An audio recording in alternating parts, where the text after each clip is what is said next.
प्यारे बच्चों, पिछले वीडियो में हमने आपको कार्बन के बंध के बारे में बताया था, यानी सिंगल बॉन्ड, डबल बॉन्ड और ट्रिपल बॉन्ड। तो एकल बंध, द्विबंध और त्रिक बंध किस प्रकार से बनते हैं, इनके बारे में हम लोगों ने चर्चा की थी।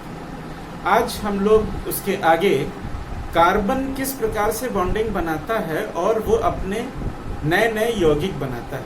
तो शुरुआत करते हैं सबसे सरल कार्बन परमाणु से, जो कि एक कार्बन परमाणु को लेकर के हम शुरुआत करेंगे कि किस प्रकार से वो अपने यौगिक बनाता है। तो देखिए, अगर हम इस कार्बन परमाणु को ले लें तो आप जानते हैं इसकी संयोजकता है 4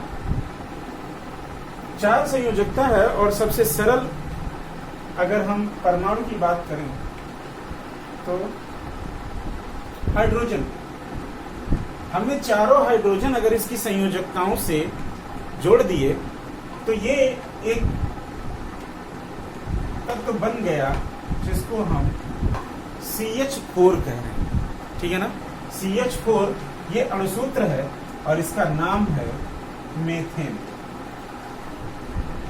कार्बन का सबसे सरल यौगिक है, पहला यौगिक है जो एक कार्बन परमाणु से मिलकर बना है। इसे हम कहते हैं संरचना सूत्र।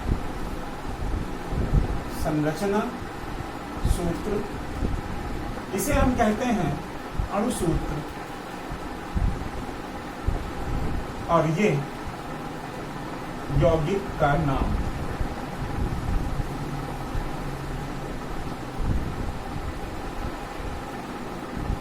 तो आप अगर आगे बढ़ें, एक कार्बन परमाणु को लेकर के हमने ये संरचना बनाई। अगर 2 कार्बन परमाणुओं को लेकर के हम संरचना बनाएं, 2 कार्बन परमाणुओं को हम इस प्रकार से जोड़ दें और इनकी 4 संयोजकताओं को हम इस प्रकार से बनाएं और सभी में अगर हाइड्रोजन जोड़ दिया जाए तो ये बन जाता है 1 और 2, यानी C2H 1 2 3 4 5 6 H6। यह सूत्र बना C2H6। C2H6 यानी 2 कार्बन परमाणुओं वाला सरल यौगिक, और इसको हम कहते हैं एथेन। अगर हम इनको इंग्लिश में लिखें तो ये हो जाएगा मीथेन और ये हो गया इथेन। तो मीथेन, एथेन, इसी प्रकार से अगर हम आगे बढ़ें तो हम 3 कार्बन परमाणु की संरचना भी बना सकते हैं कि आखिर 3 कार्बन परमाणुओं वाला यौगिक कैसे बनेगा। तो आइए देखते हैं 3 कार्बन परमाणु का जो यौगिक है, अगर हम उसको इस प्रकार से बना दें तो सभी संयोजकताओं से हमने हाइड्रोजन परमाणु को जोड़ दिया। तो सभी संयोजकताओं से हाइड्रोजन परमाणु को जोड़ दिया, ये क्या बन गया C3 और H 1 2 3 4 5 6 7 8 C3H8। नया अणुसूत्र तैयार हो गया C3H8, और इसको हम कहते हैं प्रोपेन।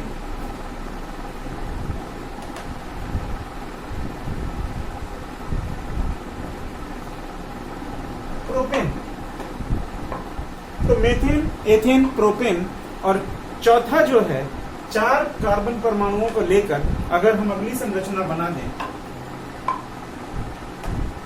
ये देखिए कार्बन परमाणुओं की श्रृंखला बढ़ती चली जा रही है और कार्बन की हर संयोजकता से हम हाइड्रोजन को जोड़ दें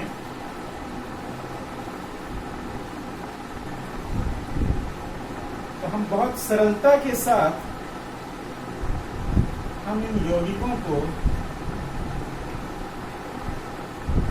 बनाते चले जाते हैं। यहां देखिए 4 कार्बन परमाणु जुड़ गए, यानी C4 H 1 2 3 4 5 6 7 8 9 10 C4H10, और इसको हम कहते हैं ब्यूटेन।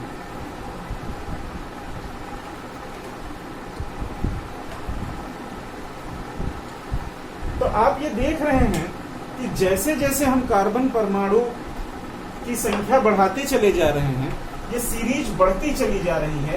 एक कार्बन परमाणु था, 2 कार्बन परमाणु हुए, 3 कार्बन परमाणु हुए, 4 कार्बन परमाणु हुए, और बड़ी आसानी के साथ हम उनकी संरचना भी बना पा रहे हैं और उनका अणुसूत्र भी बनाते चले जा रहे हैं। इन यौगिकों के नाम इस प्रकार से हैं। तो ये सबसे सरलतम यौगिक हैं। इनकी खास विशेषताएं क्या हैं? हाई स्कूल के स्तर पर वैसे तो इनके आगे भी हम बढ़ते चले जाएंगे। 5 कार्बन को लेकर के भी हम पेंटेन बना सकते हैं, 6 कार्बन को लेकर हेक्सेन बना सकते हैं, लेकिन फिलहाल हम 4 को लेकर के समझते हैं कि आखिर ये किस प्रकार की श्रेणी है और इसकी क्या विशेषता है। अगर आप गौर से देखिए तो ये सभी की संरचना में आप सिर्फ 2 तत्व देख पा रहे हैं। एक तो है कार्बन और दूसरा है हाइड्रोजन। सभी में कार्बन और हाइड्रोजन है और इसलिए हम इसको सम्मिलित रूप से हाइड्रोकार्बन श्रेणी भी कहते हैं। यानी ये जो श्रेणी है इसको हम हाइड्रोकार्बन कह सकते हैं। अगर हम बीच में आप इसको देख सकते हैं, ये सारे के सारे हाइड्रोकार्बन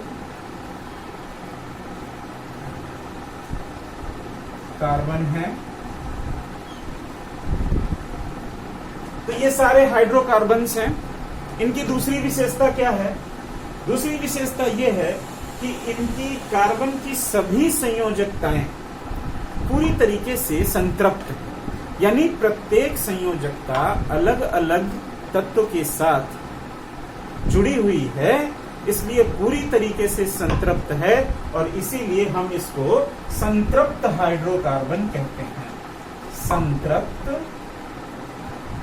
हाइड्रोकार्बन यानी सैचुरेटेड हाइड्रोकार्बन्स, इनको हम कहते हैं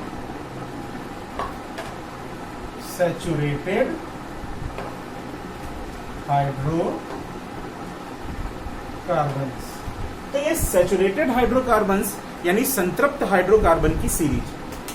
दूसरी विशेषता अगर आप गौर से देखेंगे तो इस कार्बनिक यौगिक और इस कार्बनिक यौगिक के बीच में कितना अंतर दिखाई पड़ रहा है।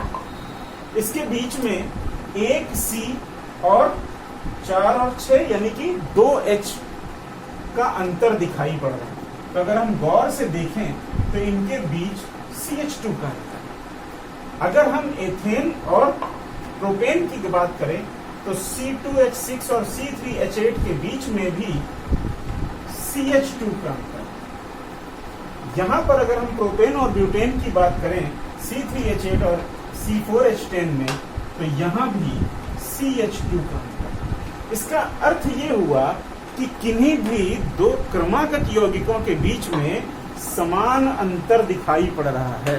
और ये समान अंतर जो दिखाई पड़ रहा है तो निश्चित रूप से ये एक तरह की सीरीज की ओर इशारा कर रहा है और इसलिए इस संपूर्ण सीरीज को हम एल्केन श्रेणी कहते हैं, एल्केन सीरीज कहते हैं।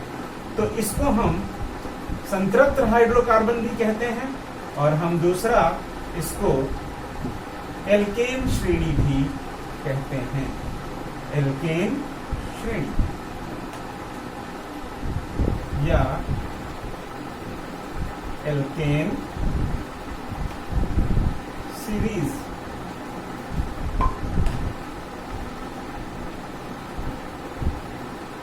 तो इस प्रकार से एल्केन श्रेणी हम कह सकते हैं, संतृप्त हाइड्रोकार्बन इन्हें कह सकते हैं और इनके संरचना बनाना, इनका अणुसूत्र लिखना बहुत ही आसान है। तो सामान्य तौर पर इन 4 कार्बन परमाणुओं के कार्बनिक यौगिकों के बारे में आपने जाना। हम इसी प्रकार से इसके आगे कार्बन परमाणुओं की संख्या बढ़ाते हुए इस सीरीज को आगे बढ़ा सकते हैं। अगले वीडियो में हम पूरी की पूरी एल्केन श्रेणी, जिसमें कम से कम 10 कार्बनिक यौगिकों के नाम होंगे, उसको लेकर के आएंगे और देखेंगे कि किस प्रकार से वो अन्य बंध बनाते हैं और किस प्रकार से अपनी आगे की कार्बनिक यौगिकों को बनाते हैं।